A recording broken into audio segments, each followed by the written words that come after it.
மச்சான் மண்புழு புடிச்சிட்டு வரணும் போனா, இன்னும் வரல. அதான் பாடிக்கிட்டு இருக்கேன். அட சண்டாளி, மாரியம்மா தோப்புல உன் சக்காலத்து மறிகொழுந்தோட சுத்திக்கிட்டு இருக்கான் உன் மச்சான். இப்பதான் பாத்துட்டு வரேன்.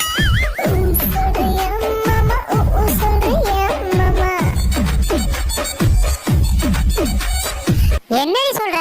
சீக்கிரம் போடி, இல்லனா உன் மச்சான் மறிகொழுந்து கிட்ட மயங்கிட போறான்.